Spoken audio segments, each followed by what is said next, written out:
Hi friends, இந்த வீடியோவில் நாம் global variable சம்மந்தமாக தான் நம்ம பார்க்க போகிறோம். ஸோ ரெகுலராக நம்ம PHP வீடியோஸ் போட்டுட்ருக்கோம். ஸோ அந்த கண்டினியூட்டியில் நம்ம இன்றைக்கு என்ன செய்ய போகிறோம்னு சொல்லி பார்த்தீங்கன்னா global variable என்ன, ஸோ அது PHPயில் எப்படி நம்ம யூஸ் பண்ண போகிறோம்ங்கிறது தான் நம்ம பார்க்க போகிறோம். ஸோ நான் என்ன செய்திருக்கேன், as usual எக்ஸாம்ஸ் ரன் பண்ணியிருக்கேன். ஸோ அதில் அப்பாச்சியையும் MySQLையும் எக்ஸிக்யூட் பண்ணியிருக்கேன். இப்போ நான் என்ன செய்ய போகிறேன்டா, ஒரு ஃபோல்டர் வந்து க்ரியேட் பண்ண போகிறேன் நம்மளோட குளோபல் வேரியபிள்ஸுக்குரியது. ஸோ நான் என்ன செய்கிறேன், இதில் கிளிக் பண்ணிவிட்டு PHP இதில் பேர் கொடுக்கணும் வந்துட்டு குளோபல்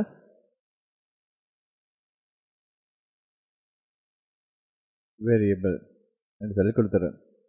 ஸோ அந்த ஃபோல்டருக்குள்ளே போயிட்டு ஸோ மேலே இருக்கிற இந்த URL கிளிக் பண்ணிவிட்டு CMD என்று கொடுத்து என்டரை ப்ரெஸ் பண்ணிக்கிறேன்.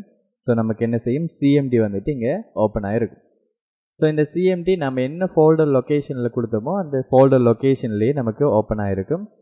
ஸோ இதில் நான் என்ன செய்ய போகிறேன்னு சொல்லி பார்த்தீங்கன்னா கோட் ஸ்பேஸ் டாட் பண்ணிவிட்டு என்டரை ப்ரெஸ் பண்ணிவிடுறேன். ஸோ நமக்கு என்ன செய்யணும்னா VS கோட் வந்துட்டு நம்ம எந்த ஃபோல்டர் லொக்கேஷனில் ஓப்பன் பண்ணியிருந்தோமோ ஸோ நமக்கு அந்த ஃபோல்டர் லொக்கேஷனில் ஓப்பன் ஆகிடும். ஸோ இதில் நாம் I trust the authors சொல்கிறத கொடுத்துட்றேன். அதுக்கப்புறம் நான் கொஞ்சம் ஜூம் பண்ணிக்கிறேன். ஸோ அப்போ உங்களுக்கு ஈஸியாக இருக்கும் விசிபிலிட்டிக்கு. ஸோ இதில் நான் என்ன பண்ண போகிறேன்டா, ஃபர்ஸ்ட்டுக்கு இந்த ஃபோல்டர் லொக்கேஷனில் போயிட்டு நீங்கள் பார்த்தீங்கன்னு சொன்னால் நியூ ஃபைல் என்று சொல்லி ஒரு ஆப்ஷன் ஒன்று இருக்கும். ஸோ அந்த நியூ ஃபைலை கிளிக் பண்ணி index.php இன்னும் நம்ம PHP எழுத பொறுத்தால index.php என்று கொடுக்குறது பொருத்தமாக இருக்கும். ஸோ நான் என்ன செய்கிறேன், கொடுத்துட்டேன். இங்கே நான் PHP டேக் ஓப்பன் பண்ணிக்கிறேன். PHP அண்ட் PHPயோட க்ளோசிங் டேக்ஸை கொடுத்தாச்சு. ஸோ இதுக்குள்ளே தான் நம்மளோட PHP லைன்ஸை வந்து நம்ம எழுத போகிறோம். ஸோ நான் இப்போ என்ன செய்கிறேன்னு சொல்லி பாருங்கள். ஸோ ஒரு வேரியபிள் வந்து க்ரியேட் பண்ணுறேன். ஸோ க்ரியேட் பண்ணிவிட்டு இதில் மென்ஷன் பண்ணுறேன் குளோபல் வேரியபிள்ங்கிறதுக்கு ஷோர்ட்டாக ஒன்று கொடுத்துருக்கேன். ஸோ கொடுத்ததுக்கப்புறமா இங்கே ஹலோ வேர்ல்டு என்று கொடுக்கேன்.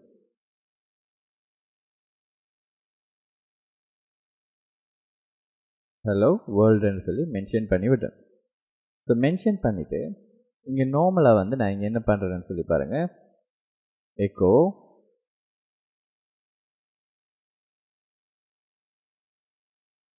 நம்மளோட $sign கொடுத்துட்டு குளோபல் வேரியபிள் சொல்லி மென்ஷன் பண்ண சேவ் பண்ணிவிட்டு இப்போ நான் என்ன செய்ய போகிறேன், இங்கே போயிட்டு அட்மினை கிளிக் பண்ணிக்கிறேன். ஸோ நார்மலாகவே உங்களோட அட்மின் பேனல் இந்த மாதிரி தான் வரும். ஸோ இதில் நான் என்ன செய்ய போகிறேன்டா, நம்மளோட என்ன ஃபோல்டர் நேம் க்ரியேட் பண்ணோம் HTdocsக்குள்ளே அந்த ஃபோல்டர் நேமை எக்ஸாக்டாக காப்பி பண்ணிவிட்டு வந்து இங்கே பேஸ்ட் பண்ணுறேன் நம்மளோட அவுட்புட்டை செக் பண்ணுறதுக்கு. என்டர் ப்ரெஸ் பண்ணுறேன். ஹலோ வேர்ல்டுங்கிறது நமக்கு பர்ஃபெக்டாகவே இங்கே டிஸ்பிளே ஆகிருக்கு இல்லைங்களா. ஸோ ஓகே, அது ஃபைன். இப்போ நான் என்ன செய்ய போகிறேன், ஒரு ஃபங்க்ஷன் ஒன்று க்ரியேட் பண்ண போகிறேன். இந்த குளோபல் வேரியபிள்ஸை நம்ம பிரிண்ட் பண்ணுறதுக்குரியது. ஸோ ஃபங்க்ஷன் சொல்லி பேர் கொடுத்துட்றேன். ஸோ பிரிண்ட் குளோபல் war சொல்லி கொடுத்துட்டு இதுக்குள்ளே நான் என்ன செய்ய போகிறேன்டா, எக்கோ $sign கொடுத்துட்டு குளோபல் வேரியபிள் சொல்லி மென்ஷன் பண்ணி விடுறேன்.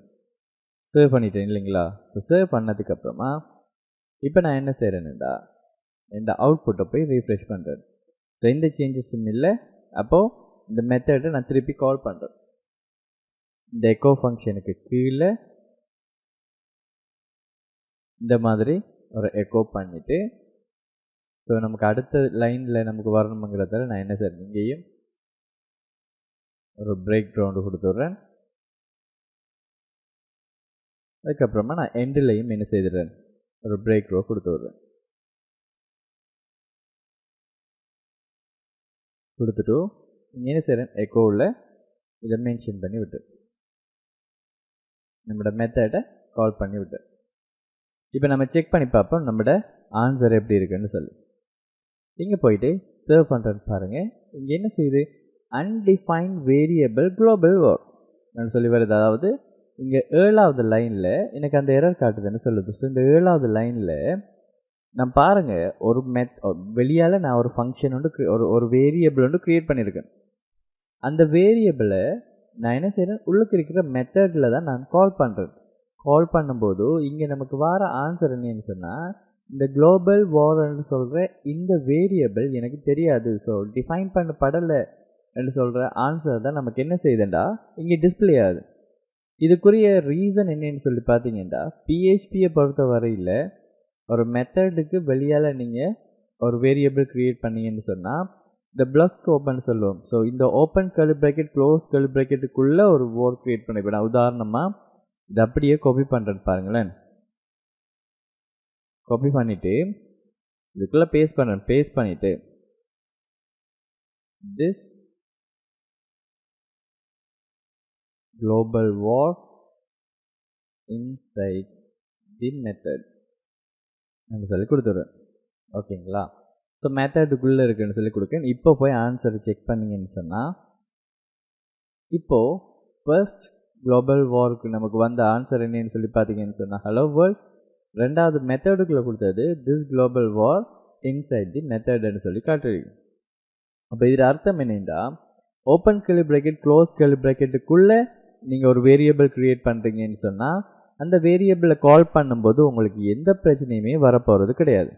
ஆனால் அப்படி இல்லாமல் நீங்கள் ஒரு மெத்தடுக்கு வெளியால் இருக்கிற ஒரு வேரியபிளை, ஒரு கிளாஸில் இருக்கிற வேரியபிளை நீங்கள் கால் பண்ண போகிறீங்கன்னு சொன்னால், இல்லை ஒரு ப்ராப்பர்ட்டியை கால் பண்ண போகிறீங்கன்னா கட்டாயம் உங்களுக்கு இந்த இஷ்யூஸ் வரும். ஸோ இப்போ அதுக்கு என்ன செய்யலாமண்டா, ரெண்டு வழியில் நாம் இவரை கால் பண்ணலாம். ஓகேங்களா? ஸோ இப்போ நான் என்ன செய்கிறேன், 1 கொடுத்துக்கிறேன். ஏன்னா நமக்கு ரெண்டு வே இருக்கு இல்லையா, நம்ம ரெண்டையுமே நம்ம பிரிண்ட் பண்ணி பார்த்துக்குவோம் அட் அ டைம். ஸோ இதை நான் கொடுத்துட்றேன். ஸோ எக்ஸாக்டாக அதே பேரை இங்கே நான் மென்ஷன் பண்ணி விடுறேன். அப்போது இது ஒரு வே. இங்கே நான் என்ன செய்யணுமெண்டா, ஆக்சுவலாக வெரி சிம்பிள். இதுக்கு முன்னுக்கு ஒரு பேர் ஒன்று நான் ஆட் பண்ணி விட்டேன்னு சொன்னால் சரி. ஓகேங்களா? ஸோ இங்கே நான் பேர் ஆட் பண்ணக்க, இப்போ இதுக்கு கீழே வர யாராவது குளோபல் வார்ன்னு சொல்லி யூஸ் பண்ணுறாங்கன்னு சொன்னால், இது ஆக்சுவலாக ஃபங்க்ஷனுக்கு வெளியால் இருக்கிற ஒரு வேரியபிளை குறிக்கும்ங்கிறத குளோபல்னு சொல்கிற இந்த கீவேர்டை நீங்கள் ஆட் பண்ணி விட்டீங்கன்னு சொன்னால், ஆக்சுவலாக சிம்பிளாக இது ஒரு வே வந்துக்கிட்டு இங்கே ஒரு குளோபல்னு சொல்லி ஆட் பண்ணி விட்டீங்கன்னு சொன்னால் பர்ஃபெக்டாக நம்மளோட ஆன்சர் இங்கே வரும் பாருங்கள். நான் இப்போ போய் ரீஃப்ரெஷ் பண்ணுறேன். ரெண்டுமே நமக்கு ஹலோ வேர்ல்டுன்னு வந்துடுச்சு இல்லைங்களா? இது ஒரு வே. அப்படி இல்லை நான் அகெயின் இதை காப்பி பேஸ்ட் பண்ணுறேன். நான் இதை ரெண்டாவது வே கொடுத்துக்கிறேன். குளோபல் வேரியபிள் 2 கொடுக்குறேன். இதை கொடுத்துட்டு ஸோ இப்போ நாம் கால் பண்ண போகிறோம்னு சொன்னால் இந்த வே, இது ஒரு வே. பட் நமக்கு இன்னொரு வேயிலேயே நம்ம என்ன செய்யலாம், இவரை கால் பண்ணலாம். எப்படின்னு சொல்லி பார்த்தீங்கன்னு சொன்னால் வெரி சிம்பிள். $sign கொடுத்துட்டு கேபிட்டலில் குளோபல்ஸ் என்று சொல்லி கொடுத்துட்டு ஓப்பன் க்ளோஸ் பாக்ஸ் ப்ராக்கெட் கொடுத்துட்டு சிங்கிள் கொட்டேஷனுக்குள்ளே ஆக்சுவலாக உங்களோட வேரியபிள் $sign இல்லாமல் எக்ஸாக்டாக என்ன பேரோ அந்த பேரை நீங்கள் மென்ஷன் பண்ணணும். ஓகேங்களா? ஸோ மென்ஷன் பண்ணிவிட்டு இங்கே ஸோ ஆக்சுவலாக நான் இங்கே எக்கோ கொடுக்க வேண்டிய அவசியம் கிடையாது. ஓகேங்களா? ஏன்னா ஆல்ரெடி இங்கே நான் எக்கோ பண்ணுறதில்ல. ஸோ நான் அதை காப்பி பண்ணிவிட்டு இதை பேஸ்ட் பண்ணி விடுறேன். So this is function 2. So நான் அப்படியே காப்பி பண்ணிவிட்டு வந்து இங்கே நான் பேஸ்ட் பண்ணி விடுறேன்னு பாருங்கள். இப்போ போய் ரீஃப்ரெஷ் பண்ணுறேன். Again hello world and hello world and hello வேர்ல்டுன்னு சொல்லி நமக்கு வந்துடுச்சு.